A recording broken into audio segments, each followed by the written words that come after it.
नमस्कार, times of Swaraj में आप सबों का स्वागत है और मैं हूं संतोष सिंह। और आज हम टाइम्स ऑफ स्वराज में चर्चा करने जा रहे हैं संजीव हंस के जेल जाने के बाद चर्चा जोरों पर है कि अब किसकी बारी है। क्योंकि संजीव हंस, अगर हम बात करें बिहार के भ्रष्ट आईएएस अधिकारियों की तो उसमें 1 to 10 में भी इसका स्थान नहीं रहा है। हाँ, मतलब मन मिजाज ऐसा रहा है जिस वजह से ये चर्चा में रहा है, लेकिन कोई बहुत बड़ा लुटेरा अधिकारी के रूप में ख्याति नहीं रही है। रामविलास जी के साथ रहे तो वहाँ बहुत तरह की चीज़ लोगों को सुनने का मौका मिला। रामविलास जी को इससे भी पंजाब के लोगों से कुछ ज़्यादा लगाव रहा है।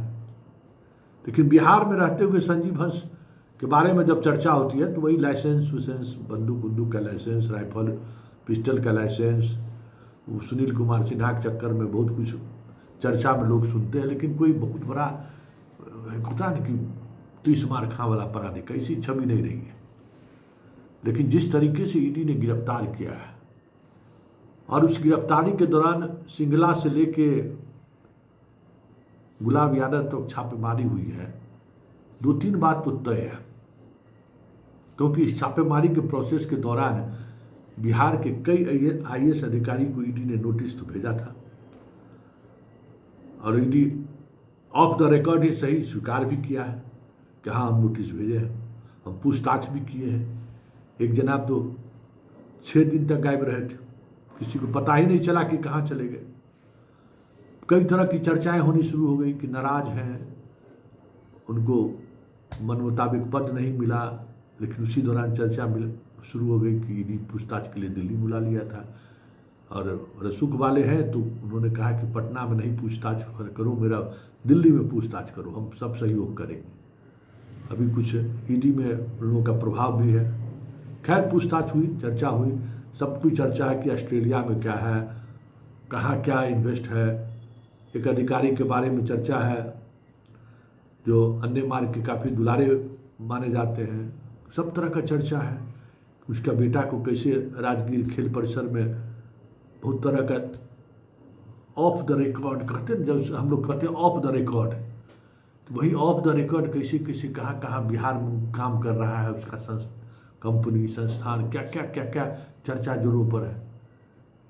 तो संजीव हंस जैसे अधिकारी पर जब ईडी कार्रवाई कर सकता है तो अगर वाकई में ईडी कुछ बेहतर करने पर सोच रहा है, या बदनामी तो ईडी का है ही ना भाई कि बिना वॉशिंग मशीन के कुछ यहाँ होता नहीं है।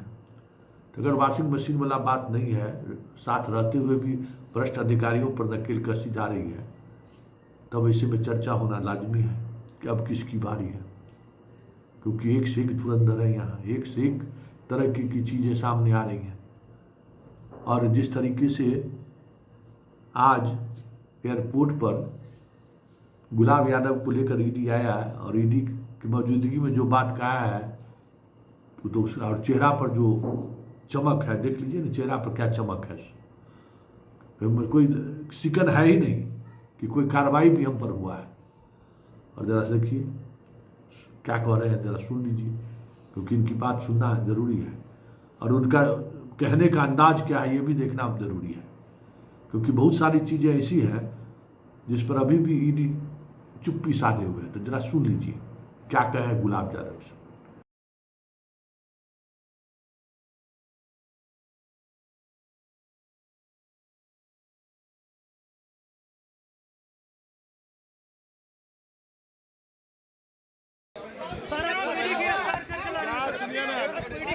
सब निर्दोष है, कुछ नहीं है। ये जबरदस्ती हमको अरेस्ट किए हुए, इससे कोई बात नहीं है। चलिए ना आप, कोई सबूत नहीं। क्या बोले? हाँ, पूरा फंसा रहा है, उसके लिए हमको चिंता का बात नहीं है। जनता है, पब्लिक है, सब उसके टेंशन की बात नहीं।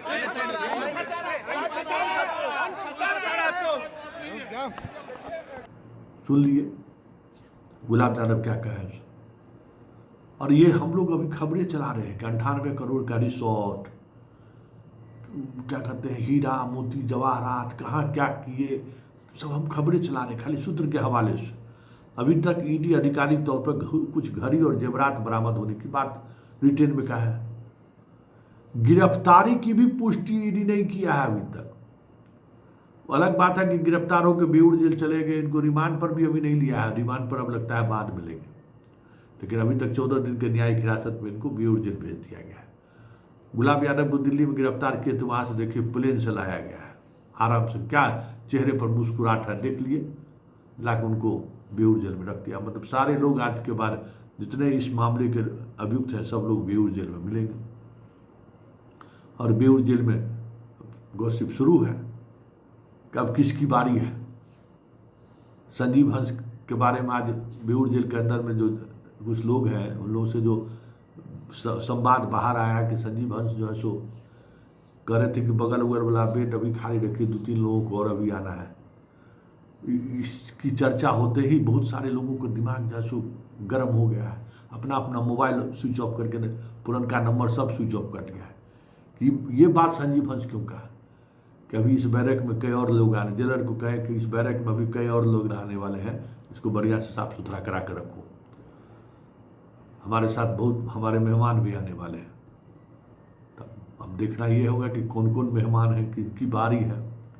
लेकिन इतना तो तय है कि अगर संजीव हंस के मामले में राजनीति नहीं है या संजीव हंस के मामले में ब्यूरोक्रेसी के अंदर जो खींचतान चल रहा है, अगर उस खींचतान का नतीजा नहीं है तो इतना तय मानिए कि बिहार के कई सीनियर ब्यूरोक्रेट जिस तरीके की उगाही किए हैं, सिंगला के डायरी में जिस तरीके से बहुत सारी बातें सामने आई हैं, आने वाले दिनों में बेऊर जेल में ऐसे अधिकारियों का लाइन लग जाए ईडी के कार्रवाई में तो कोई बड़ी बात नहीं होगी, क्योंकि खेला तो इस प्रदेश में खूब हुआ है।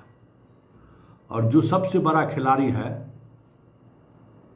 वो खिलाड़ी आज घबराहट तो है, चेहरे पर शिकन तो आज देखने को मिला, लेकिन कॉन्फिडेंट दिखाने की कोशिश जरूर हो रही है। देखिए अब आगे आगे होता है क्या। लेकिन इतना तय है कि जो कुछ भी हो बिहार में हो रहा है या जिस तरीके से बिहार में जो चीज़ें चल रही हैं, ब्यूरोक्रेसी के दिन लदने वाले हैं, ये भी सब आप समझ में आने लगा है कि कुछ न कुछ बड़ा खेला होगा, क्योंकि सिर्फ एक ही गिरफ्तारी के साथ चीज़ें खत्म हो जाएगी ऐसा होता हुआ दिख नहीं रहा है।